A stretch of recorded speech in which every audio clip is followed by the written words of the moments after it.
There you go. Welcome to my channel. Let's gonna make this salmon bake today. Thank you so much for watching. Hello everyone! So ngayon magluluto tayo ng salmon. Ayan guys. Ibibake natin siya para hindi na tayo gagamit ng oil. Tama ba yun? Kasi pagka napaparami na yung kain natin ng oil or nalalagay na sa pagkain, hindi na maganda masyado yun. So paminsan-minsan gumagawa kami ng paraan para hindi na gumamit ng oil. Ayan, ready na yung oven. Ibibake natin to guys. So lalagyan lang natin ng napakasimple black pepper at tsaka salt. Diba? Simple lang yan, guys. Mas simple, mas masarap. Andun na yun, malasang-malasa na ito. So, hindi na natin kailangan lagyan ng maraming pampalasa. Diba? Ayan.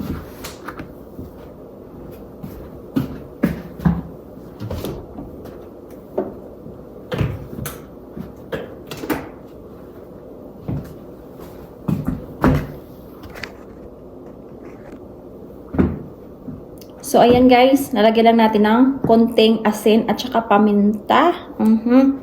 Masarap na yan. So, ayan siya guys, malaki, mahaba. Hindi na ko napuputulin para hindi na magkalat ang isda. Diba? Laki, diba? Ganun. Magluluto tayo. Asin. Iodized na nilagay ko guys kasi wala kaming rock salt. At saka mas mabilis siya ma-absorb pagka iodized salt to, diba? Tansya-tansya. Ganun. What do you think guys? Ayan. Diba? Ganun lang kasimple.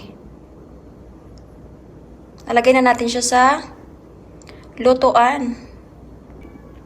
Ayan siya guys, nilagyan ko siya ng foil para hindi siya magkalat ng husto sa lalagyan.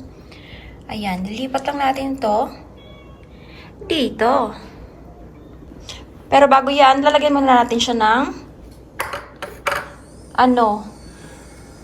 oil spray. Or kahit anong gusto nyo. Kung anong available din sa inyo. Diba? Ganun mga palangga. Para hindi siya dumikit. So, ayan na. Nilagay ko na siya dyan. Ilalagay lang natin sa oven ng mga 20-30 minutes or hanggang sa maluto. Okay? Para walang reklamo ang iba dyan. Salamat! There you go, guys. Ayan, luto na siya. Lutong-luto na siya. 30 minutes, 400 degrees Fahrenheit. Ayan, guys. Ang sarap. Ang bango-bango. Kasing bango ng katabi mo. Ganun. Ayan. Ayan guys, simpleng hapunan. Edamame, green peas, carrots, and broccoli. Ayan, mga tira-tirang pagkain. Ininit ko para mapakinabangan. Ganun guys. Ayan, simpleng hapunan ay solve na tayo. Bawal magtapon ng pagkain. Kaya ininit na lang. Diba guys, sayang. Dagdag nito, problem solved. Ayan guys, let's eat dinner. Thank you all for watching.